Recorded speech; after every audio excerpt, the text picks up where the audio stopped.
Hey guys, Foxdrop here with a Preseason 4 commentary. This game I'm playing as Jungle Lee Sin. And because this is very early days into the Preseason, a lot of these stuffs are going to be experimental. These may not be optimal things to be doing, or may just be things that I'm doing, like I say, to experiment with things. So bear that in mind when you watch these commentaries. So yeah, I'm playing Lee Sin in this game. My runes will be 80 reds, 80 Quints, Armour yellows, and either flat magic resist blues or magic resist per level blues against this team, because they have a fiddlesticks. Perhaps flat MR blues would be the best. And my masteries are going to be the most, flexible, I suppose you could say. Things about this commentary is I've run 2109. This is what 2109 is what I feel is the best mastery setup for these offensive bruisers like Lee Sin. That's just what I feel comfortable with doing, which is why I've got a biscuit instead of a potion. But yeah, so I started with Doran's Blade and a potion, and a potion which turned into a biscuit this game. The reason I did that is just kind of really just to test it out, to be perfectly honest. Just testing out things. I was seeing how I could do without getting one of the jungle items, because now all the jungle items have changed. A lot of people are saying, oh, you have to kind of get one, myself included, saying that. And I wanted to see whether you could still just go with the Doran's Blade. But there are a few problems with that, which I'll get into later on. So I also bought the warding trinket, because that's pretty much a no-brainer for Lee Sin because of his ward hopping. So you kind of have to get that. So I started on my red buff just so I get a lot of help from my bot lane, although my support isn't here, so I don't get as much help as I would like, but I get some from my mid, so that's all good. Take this away, and I'm on about half health. But this is the problem you get. Nowadays, with the new Season 4 jungle, you don't get level 3 just by doing 2 buffs. So I'll kill this blue camp over here, and I'll be on really low health because I started with a Doran's Blade, but I won't then be able to go and gank. Like right now, if I was on this health, I mean, it's really low, it's kind of too low to go gank really, but I could probably pull something off, or at least depending on how long I took doing it, I could pull something off. And now, so I think, well, I'll try my luck on the Wraith on the white camp, see if I do it. And I remember this quite vividly when it happened. I'm on 54 health, and he tags me for 55, and I die. So I get executed at level 2 because I started with Doran's Blade. Now, obviously this is a pretty newbie thing to do, but I'm not really fussed too much because, like I say, this is all experimental for me. So now I've learned by doing this trial of fire, so to speak, that Doran's Blade starts are kind of risky because you don't get level 3. You have to clear 3 camps basically before you can go and do something. So I would only suggest going Doran's Blade starts if you're going to invade at level 2. That would be my personal recommendation. If you're just going to go take a buff and then invade, then Doran's Blade would be kind of good. So if I started a blue buff, for example, and then invaded his red, hoping to catch Fiddle at his red and do a fight him there, then it would have been good. But I don't think you can do the double buff route with Doran's Blades. Unless maybe you take the master route, which gives you an extra potion. Maybe you could do that. But yeah, I'm waiting here. Zed is kind of low, and he just used his shadow as well. So I'm going to try and kill him here. I get him really, really low, but he shadows, and I flash after him, and I'm actually just a tiny bit too slow to catch up to him, which is kind of annoying. So I end up actually wasting my flash. But it was a bit of a mistake by me because I should have gone earlier while his shadow was on cooldown. But because he's recalled now, I'm just going to push his mid wave with our Ziggs, so I get to soak up a little bit here. Fiddle comes, but I'm not quite sure what he's doing. I aim my Q at him, but I miss because of Ziggs' satchel. And then this guy just goes really overzealous, way too into it, and he dies for first blood. And so we get the first blood there. And now I'm just going to keep pushing, keep on helping this Ziggs push his mid lane down. I do this quite a lot when I'm jungling. Now, I am playing with Phil Zareth, who's a friend of mine, so he kind of knows what I'm doing. But that's kind of like how I like to play jungle. I like to push out the lanes and just kind of almost be a second mid laner, really, just to apply a lot of pressure onto the mid lane. But yeah, so I finished off, I pushed that out, got this Wraith down, and now got these Wraiths down, sorry, and now I'm thinking I'm recalling, I'm going to go buy some other things. What do I pick up? I pick up another Doran's Blade and more potions, just so I don't get executed again. I really want to do that. Getting executed as a jungler is really the best thing possible. But yeah, so I get another Doran's Blade just for an extra bit of pressure. They're a bit cheaper now. They don't have as much AD, but obviously because they're cheaper, you can get a potion with them at level 1. And now I'm just looking around, looking for things to do. This Zed doesn't have his ghost up, so I think, well, I may as well do some harass onto him. But unfortunately, Fiddle shows up, so I have to run away, tag him with my Q to get even more damage off onto him. And then Ziggs comes in, and we end up doing the fight. I die here because I don't think I'm in range for the Fiddle Fear, but I am, so that's poor by me. But basically we traded kills. Zed gets a kill and Ziggs gets a kill. Now is this worth it? In hindsight, it's not either. If it is worth it or not worth it, either way it's not really bad or really good, so it doesn't really matter too much. It depends if Zed can snowball, and Zed really as an assassin probably can snowball into the Ziggs, so it's probably better to not give him the kill. Like, in all honesty, that probably wasn't worth it. But like I say, it's not really that bad, to be perfectly honest. And it gets me fed as well, and if I just get fed early, then I can snowball. So I'm just going to keep clearing here just to keep my levels up and things like that, keep my gold income going. Take away my red buff because it respawns here at 7 minutes, because that's when I took it away. If it spawns at 155, you kill it about 205, 210. Takes 5 minutes to respawn, respawns at about 210, 215, whatever. And then you take it away at that time. Now, Ziggs is getting engaged on by this Zed here. Gets the tower dive, but unfortunately Zed can't even, well, fortunately for us, Zed doesn't get the kill. And then Fiddle comes out crow storming out of nowhere, trying to, I don't even know what he's trying to do, trying to get me for some reason. But he doesn't, but I know he's got his blue buff, and I know 100% he's going to go head over to his red buff now. Because that's, like, his red buff will be respawning soon. So why wouldn't he be at his red buff? That's where I think he's going to be anyway. And I figure, well, I can kill this guy if he does go to his red buff. So I go there, I ward it with my trinket. He's not actually there, so I'm kind of thinking, well, why isn't this respawned yet? This should be up, basically, unless he did a really weird route where he took, you know, he just full cleared and then did his red at, like, I don't know, unless he did a really weird route, this should be up, but it's not up. So I'm thinking, okay, this is kind of weird. But I decided to hang around because I know there's probably going to be, like, the longer I stay here, the sooner this red buff's going to respawn. And then we can take it away from Fiddle. And it did just respawn now. So I know that Fiddle's taking it away.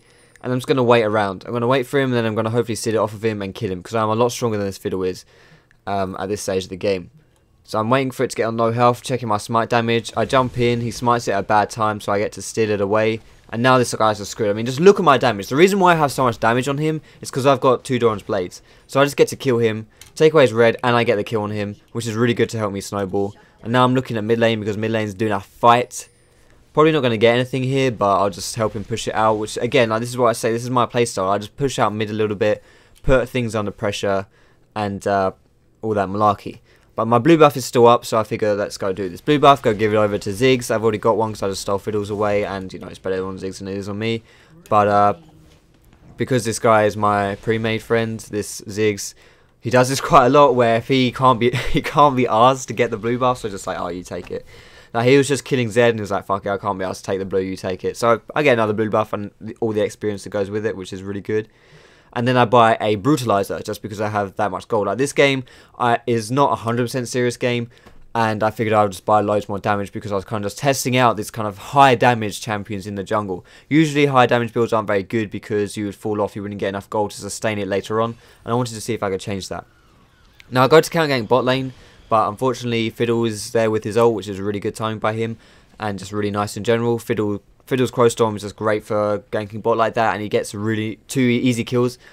I go bot to try and counter gank, but I'm too late getting here and there's nothing going. And if I try to fight here, I'm definitely just going to 100% die. Like, even if these guys are on low health, I probably wouldn't be able to do enough damage to kill them because they have 2 forms of really hard CC. They have Tarek's Stun and they have Fiddle's Fear.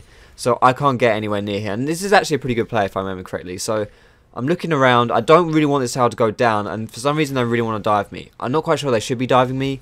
But yeah, so I flash away out of this Tristana's range, and then I kick Fiddlesticks and follow it through with my Q, and then I get the kill on him. So they tower dove me. I defended the tower, basically. If I didn't do that, they would have got the tower. So I defended the tower, and I went 1 for 1. And now they're going to have to back off, which means that our bot lane can now do something sexy if they want to do that. And also, Ziggs just ulted here, and Tristana had to flash away. Pantheon goes in. And he gets the kill here too, or maybe he doesn't, I don't know what happens. Maybe he doesn't get the kill. Oh god, this is so awkward. Okay, he gets the kill, it's worth it, good, awesome. So yeah, so I defended the tower there, which is quite nice. Now, I didn't buy anything actually, which is kind of peculiar. I wonder why I didn't buy anything. How much gold do I have? I have 600 gold, okay, so I don't really have that much gold, and I'm probably saving up for Moby Boots or something. But yeah, so Zed just died, so I'm going to push out this mid lane here. Gather up all the farm and also deny it from Zed. I see a good opportunity to counter jungle, so I take away the race too. Use my little trinket ward there just because I can, because I'm cool like that. And again, just roaming around. My red buff's respawned again, so this is where I'm going to be heading, taking this away. Get my red buff down. And then move on. Now this, I'm looking to gank this mid lane. I'm probably not going to get a gank off, but I may as well show my face a little bit. I'm pretty high level. I'm level 9 and this Ziggs is level... I'm level 10, sorry, and Ziggs is level 9. And this is actually a really nice kill. I'm gonna rewind this because I didn't actually think I'd get a kill here. Apologies for the poor frame rate while that happens. So I'm thinking there's not really much going here. So how do I get this kill? So I wait for him to use his shadow, he uses it, I W onto a creep, and just it's pretty standard kill for Lee Sin. Ziggs jumps away and I kick him away, so there's 100% not going to be a kill onto Ziggs. But he dodges my Q, or I miss my Q, however you want to look at it. So we can't get that. But unfortunately, or fortunately for us, Fiddle face checks. And even though we're on low health, like this is a high reload play. Like I'm not saying, oh, really well, yeah, well played, good job, Lee Sin, well played. I'm not saying that. I'm just saying that stuff like this, you don't see at lower elo. When two people are on low health, but they can still get a kill. If you're on low health and you're in low elo, you run away. That's what happens. Like, it doesn't matter whether someone can't kill you. If you're on low health, you're thinking, oh, I'm on low health, I might die, I'm going to run away. But you have to kind of weigh things up. That Fiddle wouldn't be able to kill us, so there was no point running away, and we knew that we had enough damage to stay and kill him ourselves. So we just got a free kill there, which is really, you know, it's a free kill. Great, we get that. So Fiddle dies, getting us a bit more snowballed. This Ziggs now is getting really, really fed. And I'm 3-3-3, even though I'm dying quite a lot. I'm still pretty fed as well. I mean, I've got a Hex Drinker now as well, just because of this Fiddle. Just to save me from the magic damage. Also have magic damage on Taric and Tristana as well. But this kind of... Zed comes in for a gank here, so I sneak into the bush so he can't see me. And then once I pick my target, I try to go in, although I miss because Zed uses his ghost, or his shadow. And then he gets away really nicely because of his ulti. We can't get in. But I'm not happy with this. I'm not happy with that. No. So I'm going to go in for more. So I kick Zed into Tristana. And we get the kill there. Pantheon tries to follow, but he can't really get anything. And now it's looking really awkward. But Zig comes in for the slam dunk. Should be able to get Taric here, hopefully. Maybe not. Come on, Taric. Please die. He's going down, and he's dead.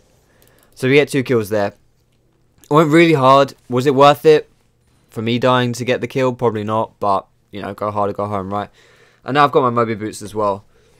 And it looks like they could be trying for the Zed, but they won't get him. There's no way because of his... Oh, although he just... Okay, so Zed shadowed into this Ziggs instead of just shadowing away, so he dies. But they trade a kill, so...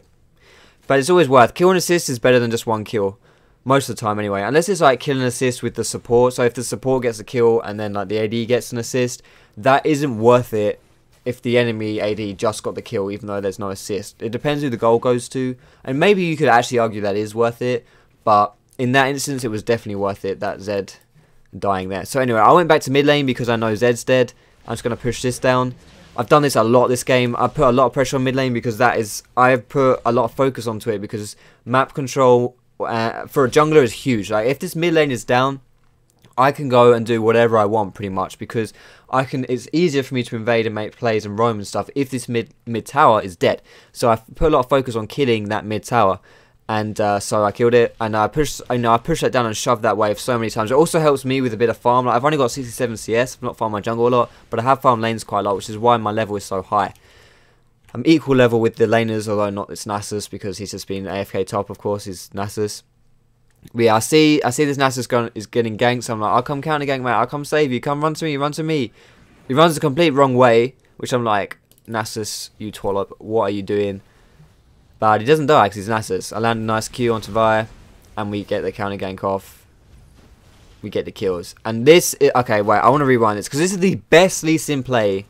Like, if you've watched OGN, you've watched the Koreans play Lee Sin, back in the day when Insect used to jungle and he used to play Lee Sin, you have seen nothing like this play. This is how you play Lee Sin. If Riot were going to remake the champion spotlight for Lee Sin, this will be in it. You flash over a wall, you miss your Q point blank, you kick out of the Ziggs bomb and finish them off with a basic attack. That is how you play Lee Sin. You put them under... These are mind games. People don't consider the mind games when they're playing.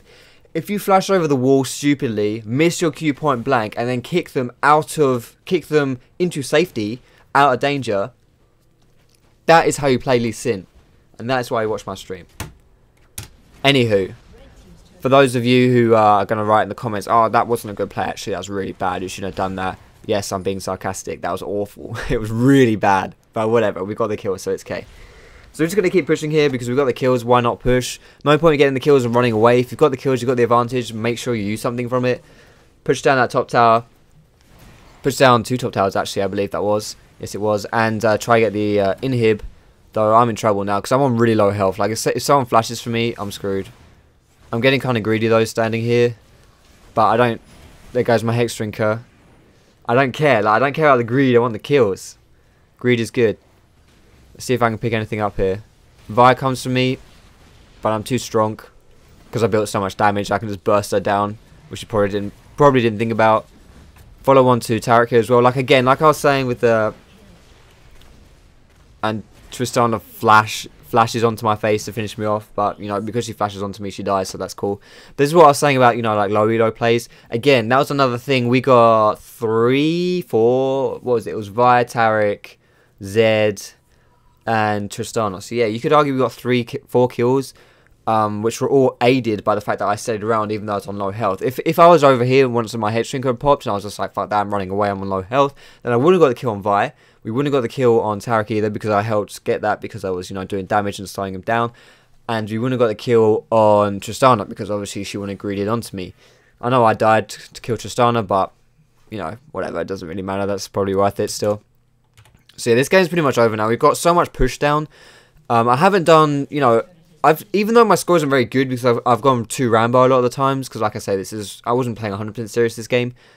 But still, I put a lot of pressure onto places. It's the little things, like when I was pushing mid and stuff like that and staying around on low health. These are the little things which kind of, you can snowball these things. Right now, though, we're just kind of getting kills. I don't really think there's too much analyze here. I mean, looking at the time, the game's about to end now because if I remember correctly, they do surrender really early. So yeah, that's pretty much all that happens this game. So, thanks for watching my Lee Sin get a bit of a QRQ. That's kind of the best Lee Sin combo for the most damage, kicking him and kicking her away from Ziggs into safety.